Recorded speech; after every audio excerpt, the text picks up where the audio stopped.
Hikmah diciptakannya setan.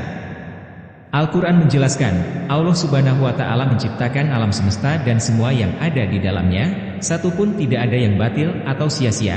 Al-Quran Surat Ali Imran ayat 191. Oleh karena itu Allah Subhanahu wa Ta'ala menciptakan iblis atau makhluk yang disebut setan itu, bila dilihat dari sisi nilai ibadah, pada hakikatnya juga ada hikmahnya.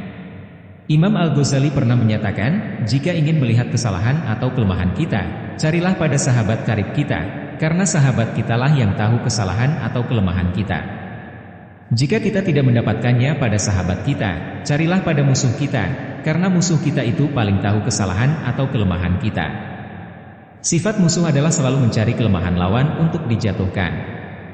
Demikian pula setan. Ia selalu mencari kesalahan atau kelemahan orang-orang beriman untuk kemudian digelincirkan dengan segala macam cara.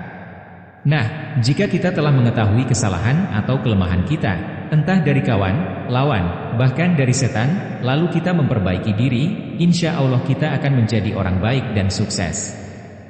Jadi, kalau kita berpikir positif, ada juga hikmahnya setan itu buat orang-orang beriman.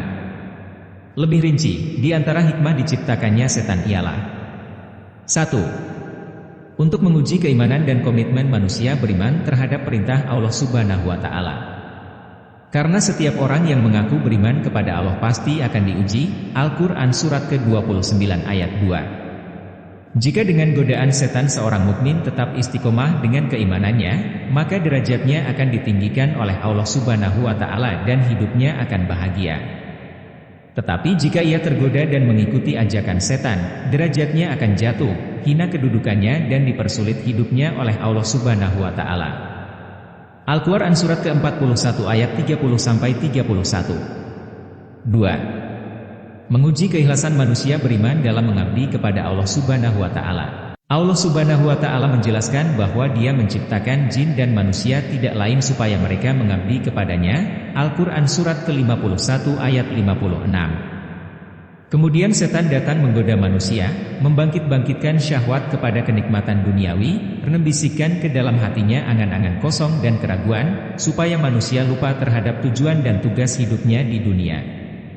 Jika manusia tetap sadar akan tujuan dan tugas hidupnya di dunia, dia akan tetap ridha menjadi hamba Allah Subhanahu wa Ta'ala dan mengabdi kepadanya. Terhadap hamba Allah Subhanahu wa Ta'ala seperti ini, setan tidak akan mampu menggodanya. Al-Quran Surat ke-15 ayat 40. Tetapi jika manusia tergoda, pada gilirannya ia akan menjadi hamba setan. 3. Untuk meningkatkan perjuangan di jalan Allah Subhanahu wa Ta'ala.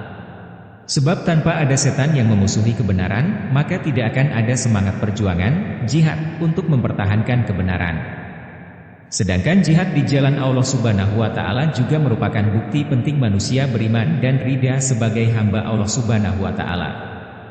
4. Allah Subhanahu wa Ta'ala hendak memberi pahala yang lebih besar kepada para hambanya. Semakin besar godaan setan kepada manusia dan dia mampu menghadapinya dengan baik, maka semakin besar pahalanya di sisi Allah Subhanahu wa Ta'ala. Al-Quran Surat ke-3 ayat 195. 5. Agar manusia waspada setiap saat, selalu memperbaiki kesalahan, meningkatkan kualitas ibadah dengan bertakarrub kepada Allah Subhanahu wa Ta'ala. Karena setan senantiasa mengintai kelengahan manusia. Sekejap saja manusia lengah, setan akan masuk, lalu mengacaukan hati dan syahwat. Tapi orang yang selalu waspada, akan senantiasa ingat kepada Allah Subhanahu wa Ta'ala sehingga setan tidak punya kesempatan untuk mengganggunya. Jadi, bagi orang yang sudah kuat imannya, gangguan setan itu tidak akan merusak ibadahnya, tetapi malah mempertinggi kualitas iman dan ibadahnya. Masalahnya, tayangan-tayangan setan yang makin marak di televisi, tidak ditonton oleh mereka yang telah kuat imannya, melainkan oleh masyarakat dari berbagai lapisan umur dan kadar iman yang terbanyak masih memerlukan bimbingan. Bagi mereka ini, tayangan-tayangan itu sangat kontraproduktif, bahkan bisa mendangkalkan iman mereka. Apakah ini tidak terpikirkan oleh insan?